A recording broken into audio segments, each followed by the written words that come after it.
As a girl, Mother had been closest to her cousin Hyacinth. Now an unmarried woman of a certain age, her latest charitable venture had secured her a place atop the pecking order of society's elite. I am proud to stand among the dull-witted of Greater London.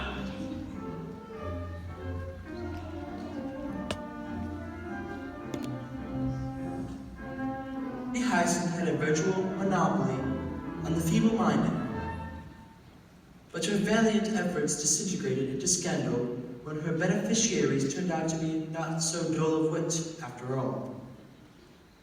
Oh my! A whole year's worth of donations stolen! Oh. If I'm ever to show my face in society again, I've got to find new cause of my own! And quickly! Come, any ideas? Daisy Greville has the...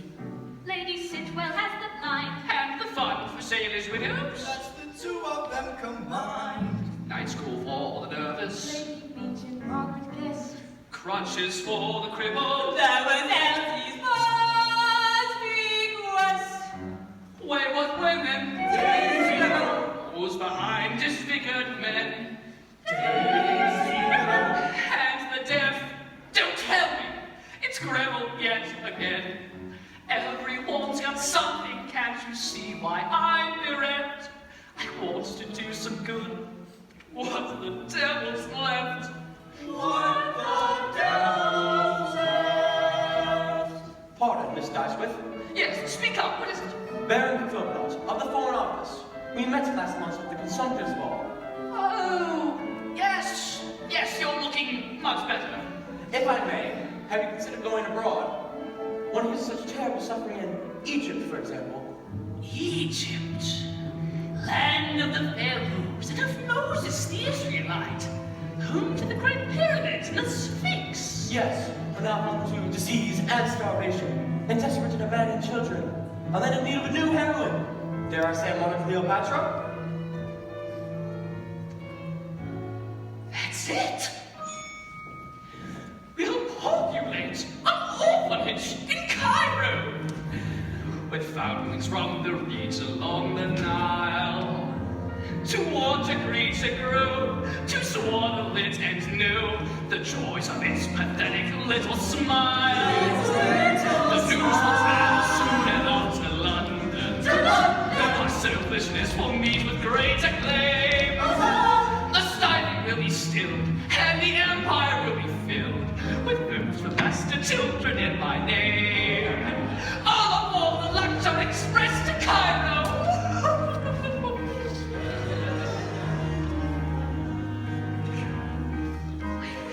She worked in a rather dubious attempt to improve the lives of the people under occupation by the British Empire.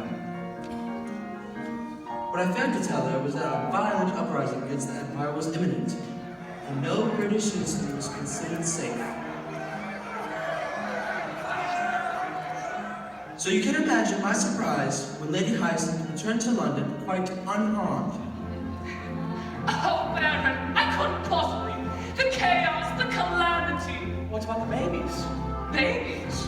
Oh, yes, little brown babies. What a shame. Where will my largesse be truly appreciated? I need a place so low that hope itself has been abandoned. Somewhere under British rule, of course. Well, you may have heard of such terrible poverty in India. India. Land of Hindus and of Muslims, of tamarind and saffron, of vindaloo and chutney. That's it. We'll find ourselves some lepers in the Punjab.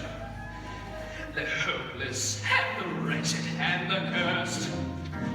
Forgotten and unblessed, I'll take them to my breast. If Daisy Greville doesn't get there first. When we arrive, they'll all come out to greet us. Difficult to call the gratitude in stone. And every dilettante will envy me it won't. A flawless marble statue of their own.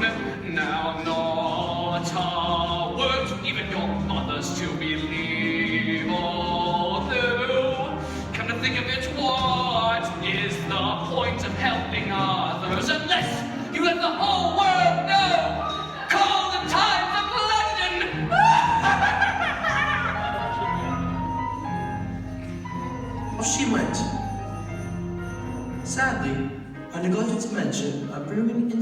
against the Raj, every British citizen was a target. So you can imagine my shock when Lady Hyacinth returned to London in record time. Quite the picture of health.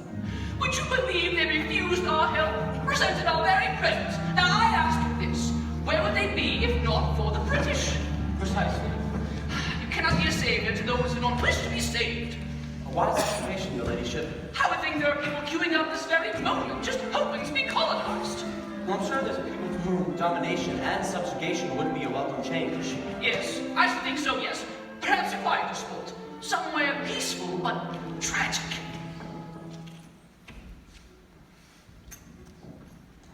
Would you do the honors?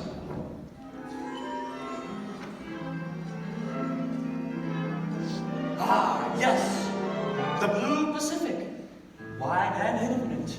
So many teeny tiny islands. Hard to choose. Shall we say east of Borneo? South of Sumatra? That's it. We'll civilize an undiscovered island. An island? Writing in mystical's my name. Of course they have a slew of moments far too few, unburdened by the slightest sense of shame. We'll snuff out their appalling pagan customs.